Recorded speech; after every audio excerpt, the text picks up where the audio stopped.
হরে কৃষ্ণা, রাধে রাধে বন্ধুরা। আমাদের বৃন্দাবন প্রমিতাই শুক্লা চ্যানেলে আপনাদের সকলকে স্বাগত। সকল বৈষ্ণব ভক্তবৃন্দের চরণে আমার প্রণাম।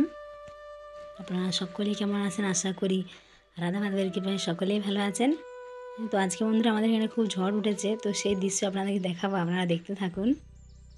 আর যারা বন্ধুরা বৃন্দাবনে আসতে চান, বৃন্দাবন দর্শন, 84 কোষ পরিক্রমা, আমাদের এখানে থাকা এবং 3 টাইম প্রসাদের ব্যবস্থাও রয়েছে। আপনারা আমাদের স্ক্রিনে দেওয়া নম্বরে যোগাযোগ করবেন। হরি বল। দেখুন বন্ধুরা, বৃন্দাবনে কত ঝড় উঠেছে, গাছপালাগুলো একবার দেখুন। আপনারা তো হয়তো ঝড়ের আওয়াজটা শুনতে পারবেন না, এখানে এত আওয়াজ উঠছে এবং চোখে মুখে আমার চারিদিকে ধুলে ঢুকে যাচ্ছে, একদম এত ঝড় উঠেছে। তো ঠান্ডাও হাওয়া ভালো লাগছে দেখতে। আর আমাদের ঘরের থেকে বারান্দা থেকে দেখতে পাওয়া যাচ্ছে। হ্যাঁ দেখুন, এদিকে পাশে এনারাও বাঙালি, এনারাও অনেক গাছপালা লাগিয়েছে। তো এদিকে দেখুন আমাদের এই যে জালি দেওয়া আছে, সেই সাইডে গাছগুলো দেখা যাচ্ছে।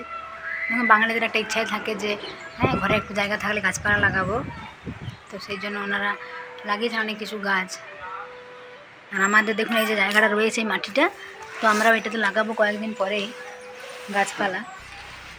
এত ঝড় হয়েছে দেখুন বন্ধুরা, আমাদের এইটা বাইরে ছিল, তো এইটা উড়ে এইখানে চলে গেছে ঝড়ে। আমাদের মাটিটা ঠিক করা হয়েছে, এখানে কিছু লাগানো হবে। এই একটা বেলি ফুলের গাছ হয়েছে এদিকে, এখানে এই দেখুন টবের মধ্যে তুলসী গাছ লাগানো হয়েছে এইখানে। আর একবার ঝড়ে দেখুন আওয়াজ তো আপনারা শুনতে পাচ্ছেন না, কিন্তু এই গাছগুলো শুধু নড়ছে, সেইটা দেখতে পাওয়া যাচ্ছে যে কত ঝড়টা তীব্র গতিতে ঝড় বইছে। আমার তো চারদিকে চোখে ধুলো ঢুকে যাচ্ছে একদম বারান্দায়। কিন্তু আমি আপনাদের দেখানোর জন্য বারান্দায় এসেছি। আর জামা কাপড় সব যদি কেউ থাকে ছাদে, তো উড়িয়ে নিয়ে চলে যাবে, এত ঝড়। হ্যাঁ, আমরা জামা কাপড় সব তুলে নিয়েছি। আর এদের বাগানে অনেক গাছ আছে, এমনি কুল গাছ আছে, তো খুব মিষ্টি কুল হয়। হ্যাঁ, যখন কুলের সময় হয়, ফাল্গুন মাসে হয়েছিল এবারে কিছুদিন আগে। আর দেখুন এই যে গাছগুলো ওদের পাশের যে জঙ্গল থেকে আমাদের এই দিকে, আমাদের জালির মধ্যে এসেছে। দেখুন এই যে দেখা যাচ্ছে, তাই না? বাঙালিদের একটা দেখবেন জায়গা থাকলে মনে হয় গাছ লাগায়। এই দেখুন কত ঝড়ের আওয়াজ। আমাদের যে মেন গেটটা, সেই গেটটাও ঝড়ে আওয়াজ করছে। আর বারান্দার মধ্যে পুরো ধুলোতে ভর্তি হয়ে গেল এগুলো চারিদিকে। দেখুন কত ঝড়। আপনাদের ওয়েস্ট বেঙ্গলে কেমন এখন ওয়েদার? ওয়েস্ট বেঙ্গলেও তো এবারে শুনছিলাম ভালোই, মাঝে মাঝে বৃষ্টি হচ্ছে। তো বৃন্দাবনেও খুব গরম থাকে। এবারে তো মে মাস প্রায় শেষ, এখন জুন মাস এবারে যে অনেকটা হাওয়া ঠান্ডা মাঝে মাঝে ভালোই। কিন্তু অন্য বছর খুব গরম হয়, আগের বছরই খুব গরম ছিল। এবছর ভালো ঠান্ডা হাওয়া দিচ্ছে, ভালো, খুব সুন্দর। তো আমরা এখন বন্ধুরা আপনাদের কেশিঘাট দর্শন করাবো। অনেকদিন আপনাদেরকে যমুনা মহারানী দর্শন করাইনি। আমরা ভাবছি দেখি কয়েকদিনের মধ্যে একদিন যমুনা স্নান করতে যাব। তো আপনাদের জন্য আমরা ডুবকি লাগাবো, ডুব দেবো আপনাদের হয়েও। ঠিক, আপনারাও সবাই মাথা পেতে দেবেন। আমরা কিন্তু আপনাদের দিকেও জল দেবো যমুনা, ঠিক আছে? যমুনার জল ছড়ে দেবো, আপনারাও কিন্তু বাড়ি থেকে স্নান করবেন। দেখি আমরা কয়েকদিনের মধ্যে যাব একদিন যমুনা স্নান করতে। আগেরবার গিয়েছিলাম। কেশিঘাটে অনেক ভিড় হয়, দেখুন কেশিঘাটে প্রতিদিনই খুব ভিড় হয়, অনেক ভক্তবৃন্দরা আসে দর্শনের জন্য, এমনি বসে থাকে অনেকে। এখানে পরিবেশটা এত সুন্দর, চারিদিকে এত সুন্দর। যমুনা মহারানীর এই যে পবিত্র নদীর একটা স্পর্শ, তাই না? হাওয়া বাতাসের মধ্যে খুব ভালো লাগে বসে। তো এখানে অনেক ভক্তবৃন্দরা যে পরিক্রমা মার্গ রয়েছে, পঞ্চকোষ পরিক্রমা করে ভক্তবৃন্দরা। তো যারা হেঁটে হেঁটে করে, তারা যমুনার এই যে কেশিঘাটের এই পাশ দিয়ে পরিক্রমা করে যায় ভক্তবৃন্দরা। প্রায় 11 কিলোমিটার পরিক্রমা। মোটামুটি যদি কেউ ধীরে ধীরে হাঁটে তো 3 ঘন্টা লাগে, আর যদি একটু তাড়াতাড়ি হাঁটে তাহলে 2.5 ঘন্টার মধ্যেই কিন্তু পরিক্রমা সম্পূর্ণ হয়ে যায়। কারণ দেখুন 5000 মন্দির কারোর পক্ষে পরিক্রমা করা সম্ভব নয়, তো পঞ্চকোষ পরিক্রমা করলে একসাথে 5000 মন্দির পরিক্রমা করা হয়ে যায়। কত সুন্দর, তাই না? হরি বল। তো আপনারা যখন বন্ধুরা বৃন্দাবনে আসবেন, এই পঞ্চকোষ পরিক্রমা কিন্তু একবার করবেন, এটা অবশ্যই ভালো। তো দেখুন এই বাঁকে বিহারী, নিধুবন, নিকুঞ্জবন, রাধারমন, রাধা দামোদর, রাধা শ্যাম সুন্দর, তারপর গোপীনাথ, রাধা গোবিন্দদেব, কত মন্দির রয়েছে, বংশীবট, এই যে এত মন্দির, সমস্ত মন্দির কিন্তু রাধা বল্লভ, সব মন্দির কিন্তু আপনার পরিক্রমা করা হয়ে যাবে। সব মন্দির এই পঞ্চকোষ পরিক্রমা মার্গের ভিতরেই পড়ছে। তো কত সুন্দর একটা দিব্য অনুভূতি হয় যারা করে। তো এখানে অনেক ভক্তবৃন্দের সাথে আমরা কথা বলে দেখি যে অনেকে দূর দূরান্ত থেকে আসে, যারা রয়েছে আপনার মনে করুন এই বৃন্দাবনের আশেপাশে অনেকে দিল্লি থেকে আসে, আগ্রা থেকে আসে, কে আবার অন্য মানে অনেক অন্য ডিস্ট্রিক্ট থেকে আসে। তারা এখানে মানে একাদশীর সময় আসে পরিক্রমা করার জন্য, বা অন্য সময় আসে দর্শনের জন্য, দর্শন করে তারপরে একদিন হয়তো সকালবেলা পরিক্রমা করে। গ্রীষ্মকালে যেহেতু গরমের দিন থাকে, যদি সকালবেলা হয় পরিক্রমা, কেউ যদি ভোর 5টায় শুরু করে তো 6টা 7টা 8টার মধ্যে শেষ হয়ে যায়। যদি কেউ সন্ধ্যেবেলায় করে তো ভালো। দেখুন এখানে সবসময় কিন্তু বানর বাবাজি থেকে সাবধান। কোন সময় যে আপনার চশমা নিয়ে চলে যাবে, কোন সময় মোবাইল নিয়ে চলে যাবে। আমার সাথে হয়েছিল দুবার মোবাইল। যখন প্রথম আমি বৃন্দাবনে আসি, দেখুন একজন এখানে কলা খেতে ব্যস্ত, তাই না? তো আমার সাথে হয়েছিল দুবার। তখন প্রথম যখন বৃন্দাবনে আসি আগের বছর, তো আমি এত জানতাম না যে এরকম বান্দরে মোবাইল, শুনেছিলাম যে বান্দর মোবাইল নিয়ে চলে যায়। তো একবার হয়েছিল, প্রভু যাচ্ছিলেন সামনে আর আমি পেছনে। তো হঠাৎ করে আমি ভাবলাম আমার ব্যাগটা কে টানছে, আমি তো বুঝতেই পারিনি। তো তারপর দেখি হঠাৎ এমন জোরে টেনেছে, আমি তো মানে আমার ব্যাগের মধ্যে ছিল মোবাইল, টাকা এরকম ছিল। তো সেই বান্দর কী করেছে, ব্যাগ নিয়ে, সন্ধেবেলা তখন, তো বান্দর ব্যাগ নিয়ে উঠে গেছে উপরে, একজনের ছাদের উপর। তো ফের আমি চারিদিকে মানে কথা বলার পর সেখানে হিন্দিতেই বললাম।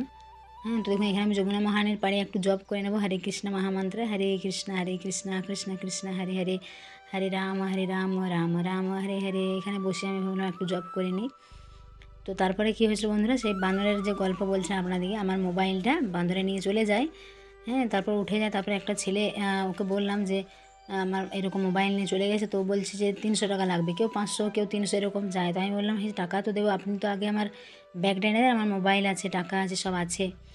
তারপরে উনি কী করলেন, একটা লাঠি নিয়ে উপরে উঠে গিয়ে মোবাইলটা নিয়ে এলেন। কিন্তু দেখলাম যে মোবাইলটা একটু কামড়েছিল বাঁদরে সেই সময়, আর মোবাইলের যে কাভার সেটা কিন্তু বাঁদরে নিয়েছিল, আর ব্যাগটাও ছিঁড়ে দিয়েছিল। তো এরকম একবার হয়েছিল। আরেকবার হয়েছিল আমি এমনি বাজারে, যেখানে বাজারে অনেক মার্কেটিং করতে গিয়েছিলাম, গোপী ড্রেস এসব পাওয়া যায়। তো আমরা যাচ্ছিলাম, আমার হাতে মোবাইলটা, আমার খেয়ালই ছিল না যে ব্যাগের মধ্যে ভরে নিই, আমার হাতে ছিল মোবাইলটা, ডান হাতে। আর বান্দর পেছন থেকে এসে ধাঁ করে এসে আমার হাত থেকে মোবাইলটা ছিনিয়ে নিয়ে চলে গেছে ওপরে। তারপরে সেই সময়ও তো প্রভু আমাকে বলছে তুমি খেয়াল রাখো নি। আমি বললাম আমার তো অত খেয়াল ছিল না যে আমার হাতে মোবাইলটা, বান্দর এরকম দোকানের মাঝে কোথা থেকে আসবে আমি তো বুঝতে পারিনি।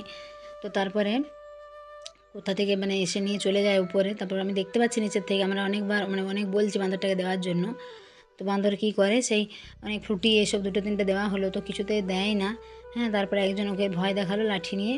তো তারপর বান্দর সে কার্নিসের মধ্যে মোবাইলটা রেখে চলে যায়। তো সেবারও একটু কামড়ে দিয়েছিল, আমরা নিচের থেকে দেখতে পাচ্ছি আমার মোবাইলটা কামড়ে দিচ্ছে, কিন্তু আমরা কিছু করার নেই, কিছু করতেও পারছি না নিচের থেকে। তারপরে আবার একজন নিয়ে এলো, তো তাও সে 200 না 300 টাকা নিয়েছিল। তো দেখুন এরকম অনেক অসুবিধা হয়। তো আপনার আমাদের কিছুদিন আগে এক ভাই দেখুন কেমন একটা বান্দর লাফালো, তাই না? ভক্তবৃন্দ এসেছে, বান্দর একদম চশমাও খুলে নিয়ে চলে যায়। তো এটা আপনাদেরকে বলা এই জন্যই যে আপনারা যখন বৃন্দাবনে আসবেন, বান্দরের থেকে কিন্তু অনেক সাবধান। আপনাদের মোবাইল, চশমা, তারপরে আপনার জপমালাও নিয়ে চলে যায়, ব্যাগ অনেক সময়। তো নিজেরা যদি সাবধানে থাকা হয় তাহলে কিন্তু বান্দর কিছু করতে পারবে না, তাই না? তো আজকে আপনাদের ঝড়ের দৃশ্য দেখালাম, কত ঝড়। তো দেখুন এরকম এই গরমের সময় একটু ঝড় কত ভালো লাগে। তো একদিন কেসিঘাটে গিয়েছিলাম, এত সুন্দর দিব্য দর্শন, যমুনা মহারানীর দর্শন, আর কত ভক্তবৃন্দরা যাচ্ছে, এত সুন্দর। আমরা অনেক সময় মন্দিরের অনেক ভিডিও আমাদের চ্যানেলে রয়েছে, আপনারা যদি পুরোনো ভিডিওগুলো দেখেন, সেখানে বাঙ্কে বিহারী, নিধুবনের ভিডিও রয়েছে, রাধারমণ রয়েছে, রাধা বল্লভের ভিডিও আছে, গোপীনাথ মন্দির আছে, গোবিন্দ মন্দিরের আছে। আপনারা সেগুলো দেখতে পারেন। অনেকে বলছেন মন্দিরের ভিডিও দেওয়ার জন্য, আমরা আরও দেবো। তো আপনারা যদি পুরোনো ভিডিওগুলো আপনারা একটু সার্চ করেন আপনাদের চ্যানেলে, যেগুলো রয়েছে 1-2 মাসের মধ্যে, অনেক দেখবেন মন্দিরের ভিডিও রয়েছে, বংশীবট আছে, আপনারা শুধু লিখে সার্চ করবেন। তারপরে গোপেশ্বর মহাদেব রয়েছে, গোবিন্দ মন্দির রয়েছে, মদনমোহন মন্দির রয়েছে, কালিয়া দমন রয়েছে, ইস্কন মন্দির রয়েছে, প্রেম মন্দির রয়েছে, অনেক মন্দিরের ভিডিও আমাদের চ্যানেলে কিন্তু অলরেডি রয়েছে। আপনারা সেগুলো সার্চ করে দেখতে পাবেন, কত সুন্দর সুন্দর।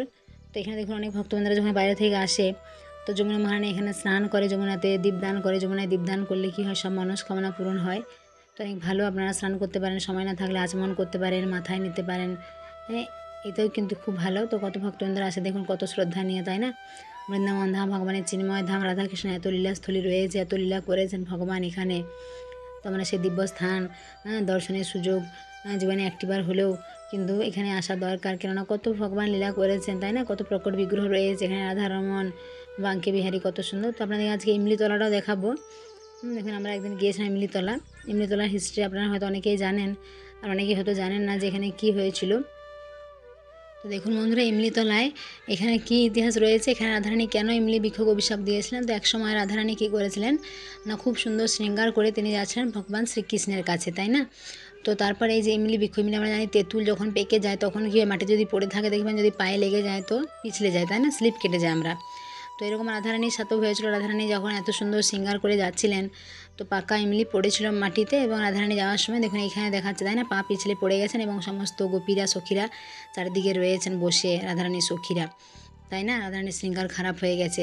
তো রাধারানী এরকম সেই পাকা ইমলি পড়ে থাকায় রাধারানী যখন শৃঙ্গার খারাপ হয়ে যায় রাধারানী মনে খুব কষ্ট পান যে এত সুন্দর তিনি শৃঙ্গার করে কৃষ্ণের কাছে যাচ্ছিলেন, তো মানে ইমলি যে তেঁতুলের মধ্যে এই পাকা ইমলিতে পা লেগে পিছলে গেছেন, সব শৃঙ্গার খারাপ হয়ে গেছে, তখন মনে কষ্ট পায়। তিনি ইমলি বৃক্ষকে অভিশাপ দেন যে আজ থেকে কোনোদিনও আর তেঁতুল পাকবে না। তো সে তখন থেকে বন্ধুরা কিন্তু এই ইমলি বৃক্ষ বৃন্দাবনে, এই সমস্ত বৃন্দাবনে কিন্তু আর তেঁতুল পাকে না, তাই না। তো দেখুন এখানেও সেই বৃক্ষটা এখনও পর্যন্ত রয়েছে। আপনারা আসলে যদি ইমলি বৃক্ষ, ইমলিতলা রয়েছে, এটা কেশিঘাট থেকে কিছুটা গেলে অর্থাৎ আপনারা যদি চিরঘাট রয়েছে, চিরঘাট পেরিয়ে আপনারা যদি যান তো সেই পরিক্রমা মার্গেই পড়বে ইমলিতলা। ইমলি বৃক্ষ আপনারা দর্শন করতে পারবেন। এখানে দেখুন চৈতন্য মহাপ্রভু রয়েছেন, এখানে এসে বিশ্রাম করেছিলেন চৈতন্য মহাপ্রভু। তো সেই দেখুন কত সুন্দর বিগ্রহ রয়েছে মহাপ্রভু, তাই না। আর এখানে দেখুন সেই 5500 বছরের পুরানো যে ইমলি বৃক্ষ সেটা আপনাদের দর্শন করাবো। দেখুন আপনারা দেখতে পারবেন, এটা এখন বাঁধানো রয়েছে, দেখুন এই যে রয়েছে, দেখুন এখানে লেখা রয়েছে 5500 বছরের পুরানো। তো একবার কী হয়েছিল, ইমলি বৃক্ষটা বাইরে মানে রাস্তার বাইরে বেরিয়ে যাচ্ছিলো, তো অনেকে ভাবছিল এটাকে কেটে তারা ছোটো করে দেবে, কিন্তু রক্ত বেরোচ্ছিল গাছটা থেকে। তো দেখুন তাই বলা হয় বৃন্দাবনের সমস্ত লতা পাতা সবই কিন্তু জীবন্ত, তাই না, সব কিন্তু কোনো গোপী বা সখী তারা এখানে বৃক্ষরূপে যে কোনো না কোনো রূপে রয়েছে ভগবান লীলা দর্শন করার জন্য। এখানে দেখুন একটা রয়েছে গোমাতা, এই গোমাতা কিন্তু এখানে প্রতিদিনে থাকে এবং এখানে ভগবানের প্রসাদ গ্রহণ করে। দেখুন কত দিব্য, তাই না। তাই বলা হয় বৃন্দাবনে আসলে গো সেবা, বান্দর সেবা এগুলো করতে হয়, তাই না, ভক্ত সেবা, সাধু সেবা, বৈষ্ণব সেবা এগুলো করা কিন্তু আমাদের খুব ভালো। তো আপনারা যখন এখানে আসবেন অবশ্যই সেবা করবেন। দেখুন সেবা হলো সবথেকে বড় ধর্ম, তাই না। তো আপনারা যারা আমাদের চ্যানেল নতুন তারা অবশ্যই আমাদের চ্যানেলটা সাবস্ক্রাইব করে পাশের বেল আইকনটা প্রেস করবেন এরকম সুন্দর সুন্দর ভিডিও দেখার জন্য। আমাদের চ্যানেলে অনেক সুন্দর সুন্দর ভিডিও রয়েছে, আমরা আগামী দিনে আরও ভিডিও নিয়ে আসবো। হরি বল, রাধে রাধে।